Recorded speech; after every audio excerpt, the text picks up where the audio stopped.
aménager un salon en longueur, eh bien, ce n'est pas toujours facile. Et dans cette vidéo, vous allez voir deux variantes pour un joli salon moderne en longueur qui est aménagé dans un style scandinave moderne. Et pour voir ces deux exemples, les comparer, passez derrière l'écran de mon ordinateur. Là, on va voir un salon en longueur et son aménagement, et notamment, on va voir deux versions différentes pour l'aménagement de ce salon. Vous pouvez voir, donc, c'est un salon qui n'est pas grand, ok? Il fait 20 mètres carrés environ.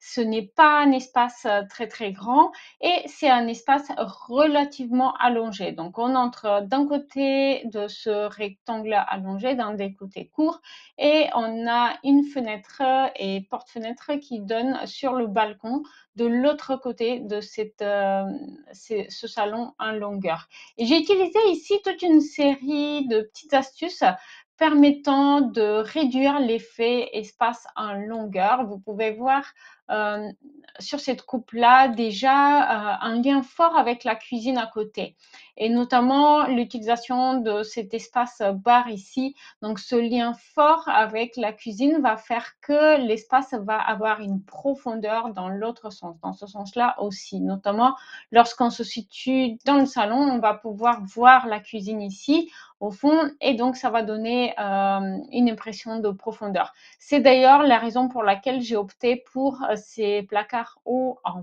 bois, parce que cette couleur un petit peu plus forte, elle va attirer le regard.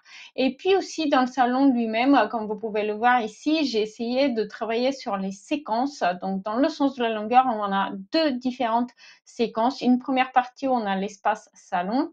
Bon, là, il y a quelques décos de Noël, je sais, mais c'est parce que j'ai travaillé sur ce projet pendant la période de Noël. Et une deuxième séquence où on a un espace bureau, et les deux sont séparés par une colonne de rangement haute, mais qui n'est pas très profonde, ce qui fait que du coup, ça ne rend pas l'espace plus petit. On va voir ça dans la visualisation 3D.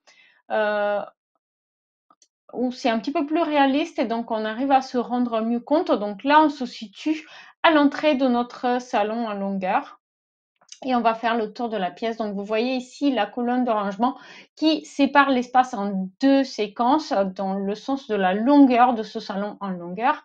Et là, vous pouvez voir donc l'espace bar, l'îlot qui sépare l'espace cuisine de l'espace salon. Aussi, le fait d'avoir choisi un canapé d'angle, eh bien, ça fait que on a moins l'impression d'être dans un salon très en longueur, alors que si le canapé choisi était un canapé long avec un fauteuil plus imposant à la place de celui-ci, le jaune moutarde là, eh bien là, on aurait affirmé la dimension longue de cet aménagement, et ça aurait été moins réussi. Donc voici pour cette première option. On va passer à la deuxième façon d'aménager ce salon en longueur.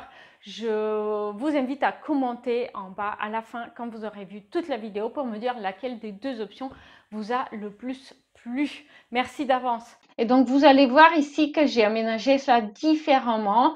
Donc on n'a plus la séparation avec la colonne entre l'espace bureau et l'espace salon, et du coup cet espace de rangement qui est dédié au bureau tout de même, eh bien il fait partie du salon aussi. Et le coin bureau, et ben cette fois-ci c'est un bureau dans un style scandinave qui est placé devant la fenêtre. Donc on va aussi faire le tour de la pièce.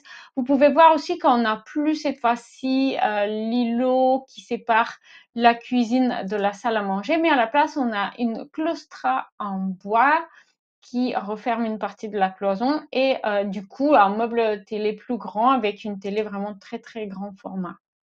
Donc cette version de l'aménagement, elle tire profit de toute la longueur de la pièce sans chercher à créer des séquences, dans le simple but d'unifier au maximum l'espace, et en fait de donner l'impression d'un espace en L avec la cuisine, et non pas simplement d'un salon en longueur. N'oubliez pas de me dire en commentaire laquelle de ces deux options résonne mieux avec vous, laquelle de ces deux options est votre préférée. Et n'oubliez pas que pour les deux options, j'ai utilisé ma méthode en 11 étapes pour aménager la pièce de vie de cet appartement. Une méthode que je partage avec vous dans l'astucier déco offert. C'est une formation vidéo hein, qui est vraiment top et elle est offerte pour tout achat du journal de bord rénovation, un carnet à remplir qui vous aidera à mieux gérer vos travaux grâce à quelques minutes par semaine que vous allez passer à